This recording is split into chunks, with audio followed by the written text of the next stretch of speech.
What's going on, everyone? Matt Savoca here, and welcome back to the Stochastic Best Ball channel. I'm here with my buddy Nick Lepre, and we are going division by division, team by team, and breaking down all the fantasy relevant players, looking at the team's outlook. And as we get into the August dog days, the heat of draft season, we need to make sure we understand what these team outlooks look like. And it's a great way to introduce the stochastic projections to you all. Really excited to start with the AFC South. Now, a division that doesn't look very competitive on paper, but I actually think it's going to be a lot more interesting than people think. Nick Lepre's here to break it down with me. What's up, man? How are you today? I'm having a wonderful day today, and I'm very excited to talk about the AFC South as always. Right? I say that every single time, but it's true. I like talking about football. Shocker. But the AFC South, like you said, this isn't the best division. This isn't the most interesting division.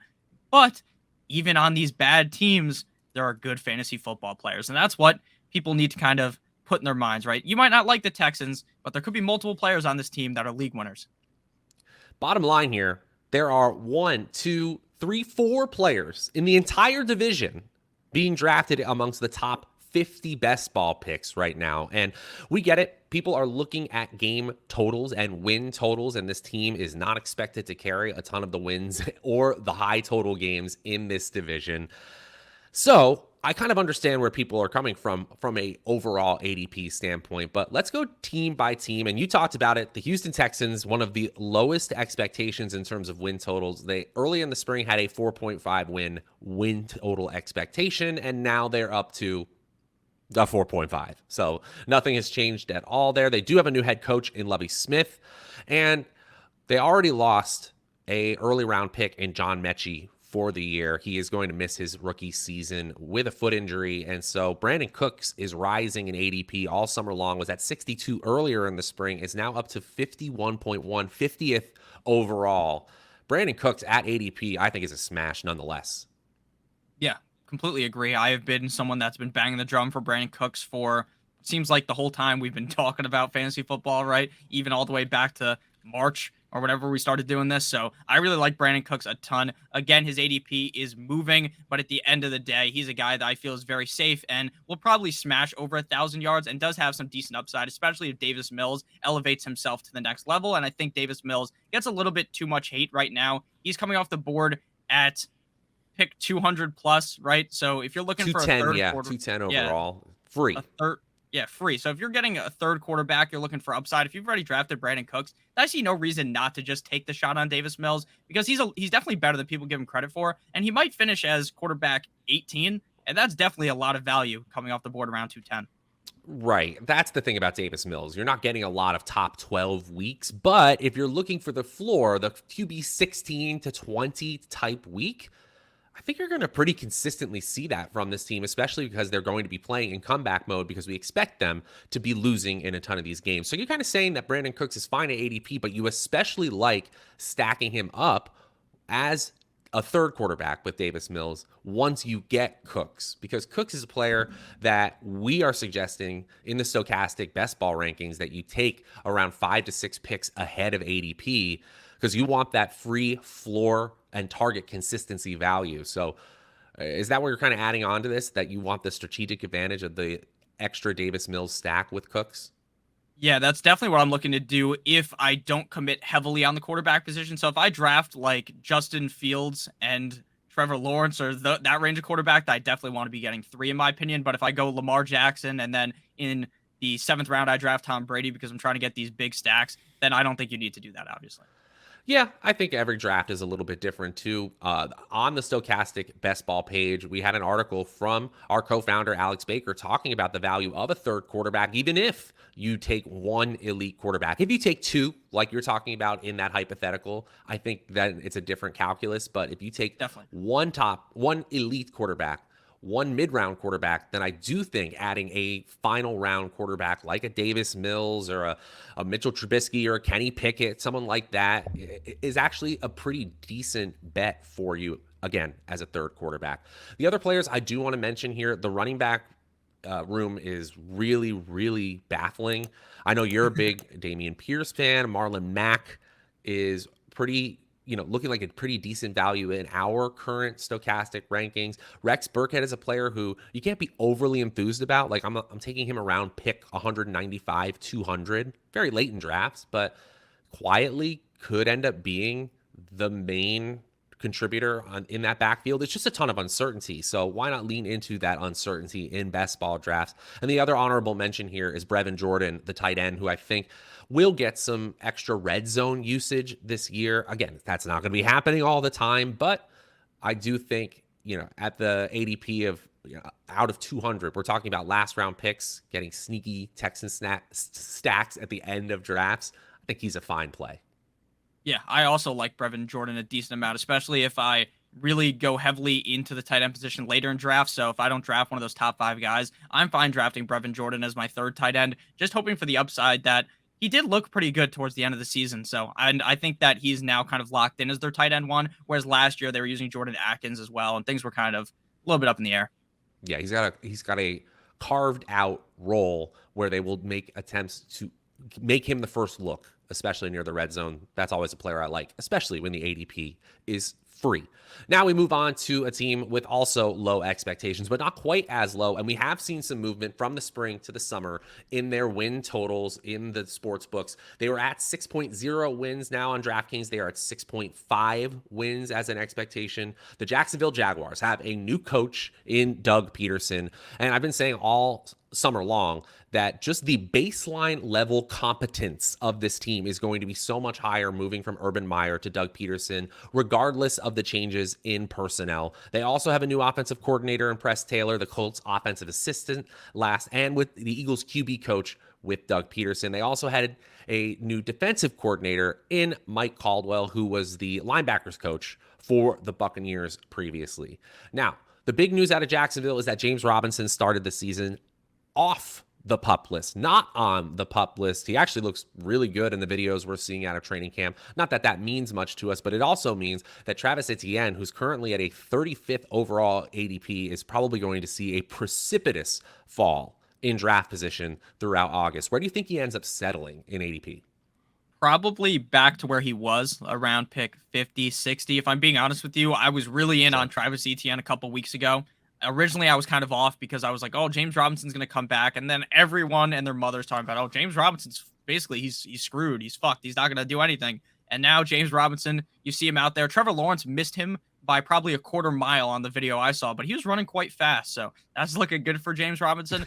I think that Travis Etienne is going to probably be just as confusing as he was last year going into the season prior to his injury. And if I'm being honest with you, I've kind of closed the book on Etienne unless he falls past where he was originally going around pick 56.2. If he's like pick 60, then sure, I'm fine taking the upside shot. But I don't know, man. I just am not completely sold on Etienne, especially if Robinson is truly healthy. Then I think Etienne is in a really bad spot. Volume is king in fantasy football, and now we cannot project the volume we once expected for a single bell cow running back on that team. Even when James Robinson was doing well on these incompetent Jaguars offenses, it was because he was getting all the volume, especially in 2020. But Travis Etienne is still one of those players who, especially when I'm talking about best ball and doing multiple drafts, this is the type of RB dead zone running back I want to take a chance on. Hyper athletic players where the touch uncertainty is keeping people away. I'm not saying in your one fantasy league, this is the type of player to bet on as your RB1 or even RB2. But when you're talking about trying to take down $1 million and looking for that next Jonathan Taylor, that next DeAndre Swift, or, players that can rise in ADP who next year, you're not surprised you're taking in the second, end of the first round type of player. Travis Etienne absolutely has that profile. First round draft capital, Agreed. Albeit with the last Jacksonville regime. Still, this is a player who was hyper athletic, especially in their early years at Clemson, played with his quarterback at Clemson as well. I'm not saying in range of outcomes it's the best in terms of expected value, but in upside value, it's absolutely there for Etienne.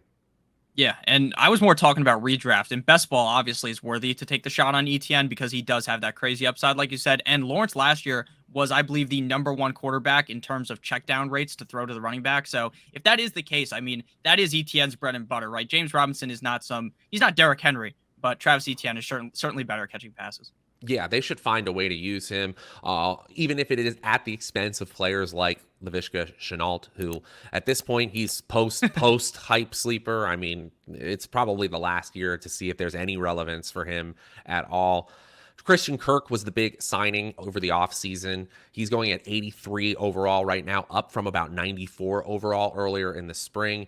I think if you are doing Jaguar stacks, which aren't that terrible, especially with Trevor Lawrence nearly outside the top 150 in ADP, I'm taking chances on players like Zay Jones and Marvin Jones, who are already getting some noise out of training camp. Christian Kirk is fine, and I think they are excited to use him as a number one overall option. I'm just not in at ADP. I think you got league winners at that 80 overall spot, and I just don't see Christian Kirk as a best ball league winner. Call me crazy here, but if I'm doing Jaguar stacks, I'm going with the late round options. I'll include Evan Ingram, the tight end, in that pile as well.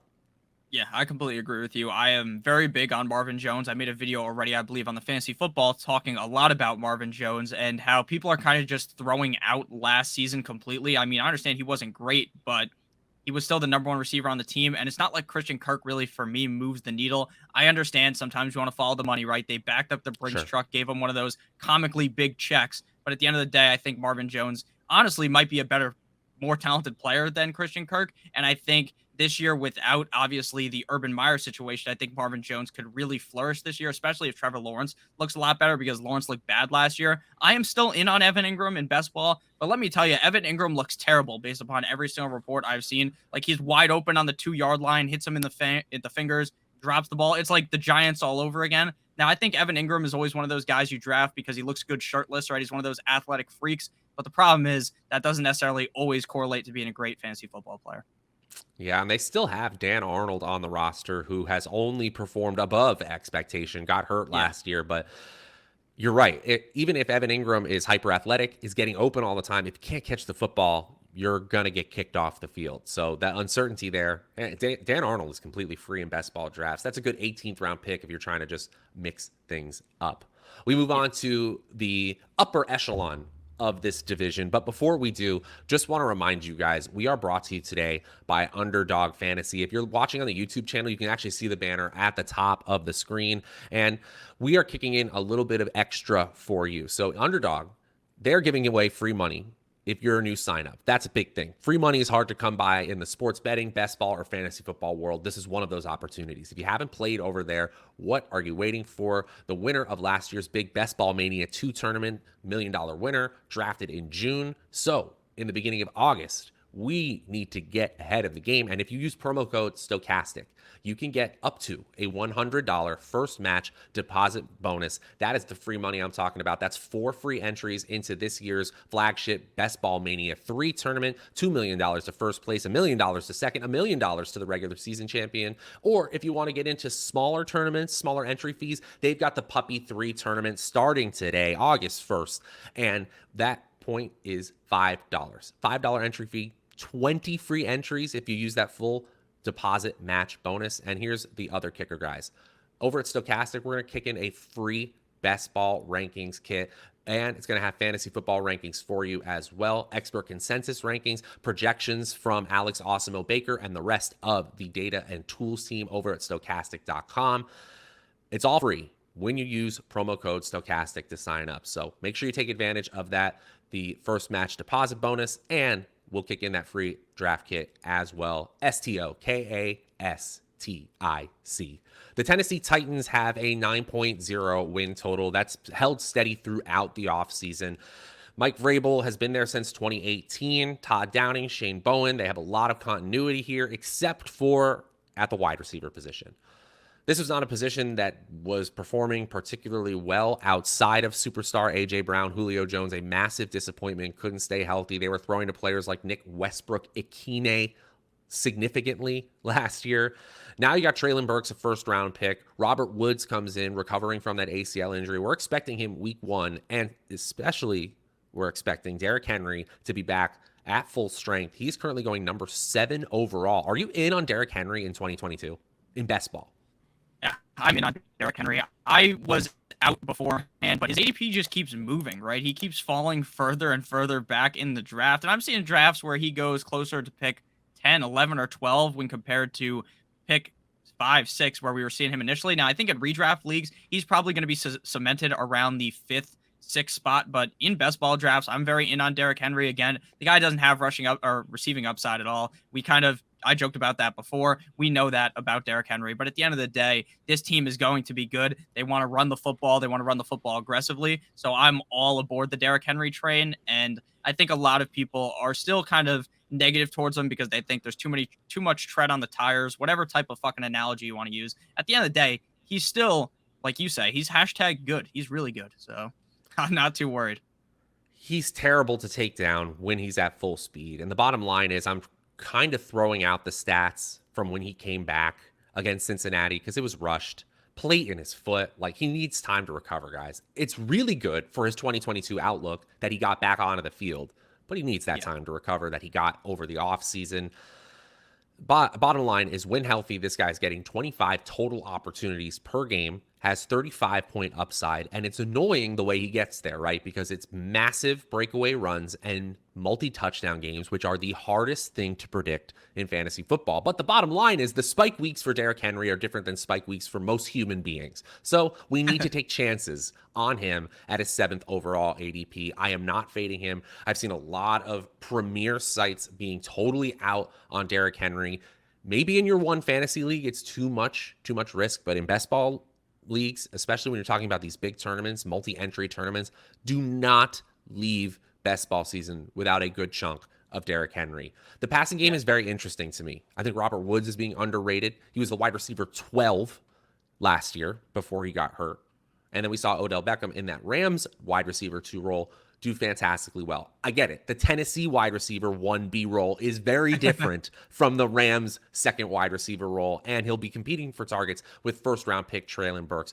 But honestly, Tannehill, Woods, and to an extent, Burks have deflated ADPs to the point where if you want to play this the opposite way and stack up this team that would rather be run first, but maybe can't be because of the way Derrick Henry underperforms, I think this passing stack is a great option in best ball as well. Yeah, this is one of the easiest stacks to get, to be honest with you. Like, unless you're talking about the Texans that we talked about before, right? Because you could even throw in Austin Hooper to that. Now, it is a little bit difficult because him and Tannehill go in a similar range, but getting Burks at ADP is not a reach, in my opinion. Treylon Burks has looked excellent in training camp thus far. I've been someone who was really in favor of Burks because I think he's the clear #1 receiver in Tennessee. There was a lot of talks about him having asthma, but that doesn't really seem to have mattered at all, making all these crazy catches. I like Robert Woods. Now, the injury he's coming off of, obviously at his age, I am not completely sold that he's going to be 100% the same Robert Woods we're used to. But again, it's not like you're taking Robert Woods. Where were we taking him last year? Round 6?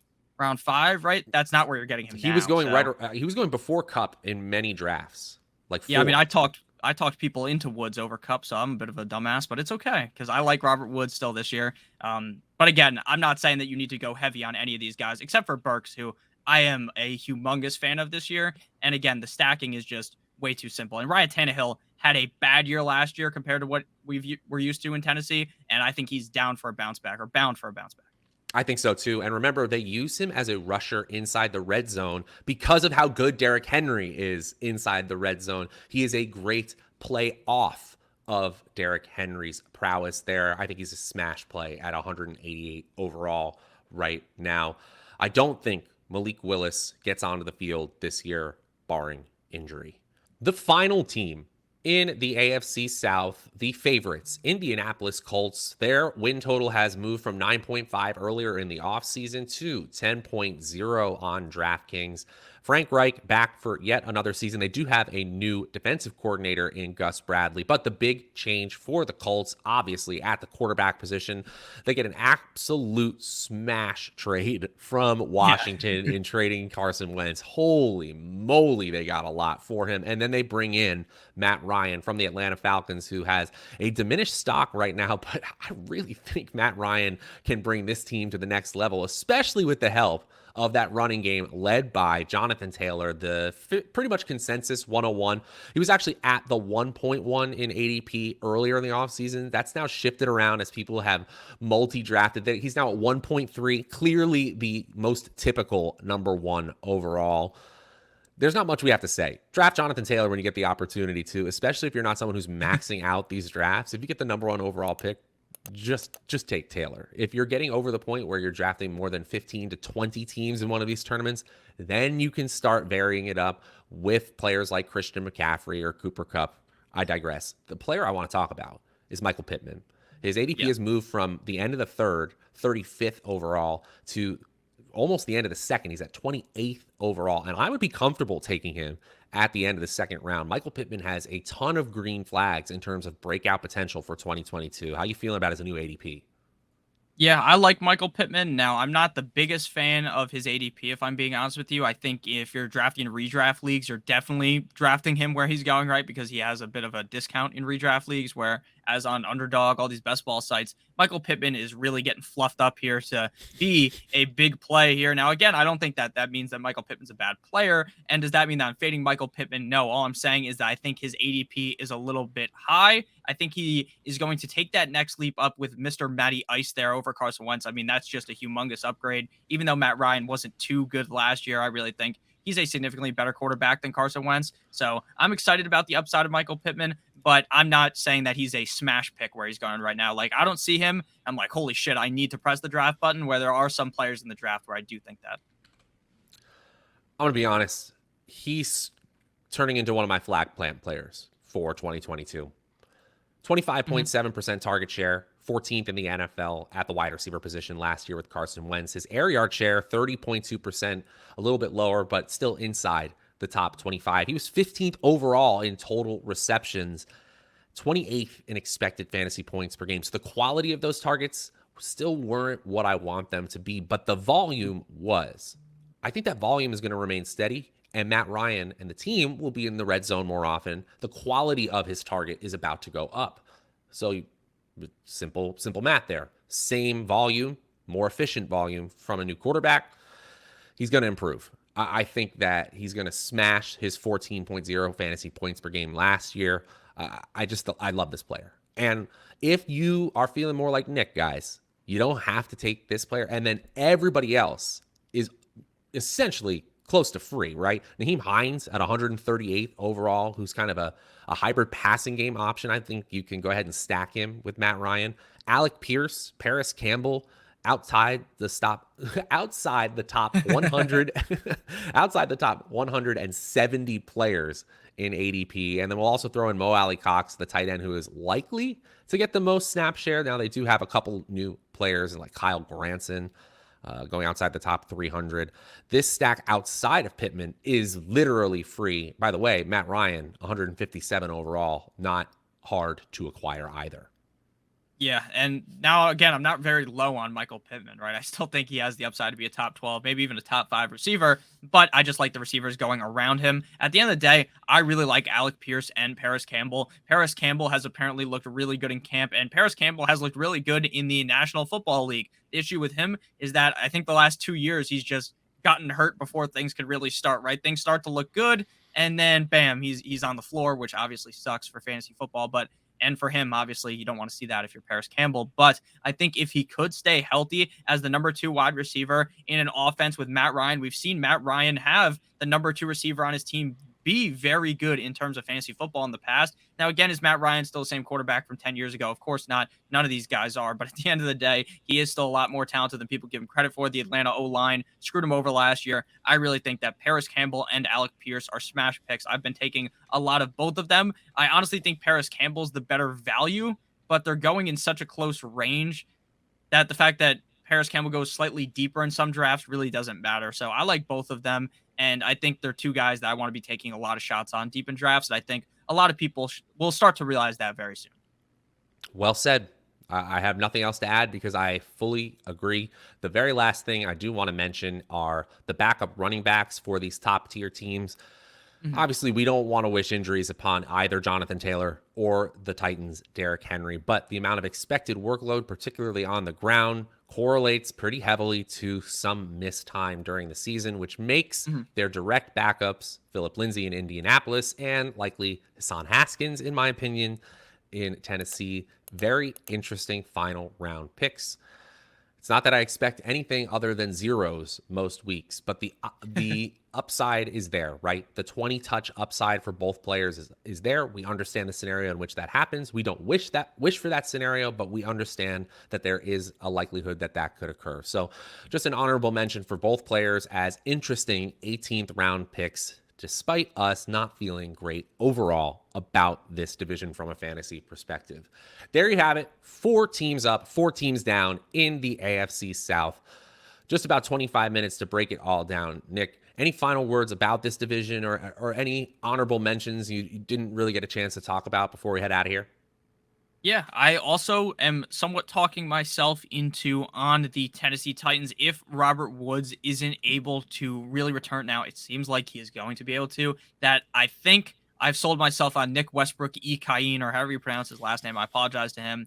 I still like Nick Westbrook as like your last round pick, deep shot from the. You ever seen that meme of Stephen Curry shooting a 3 from the moon? That's what I do when I draft him. So I just feel like there is just an ounce of upside there that I'm willing to take it. And I'm very disappointed that Malik Willis got drafted so late to the Titans because I was very excited about him a couple months ago.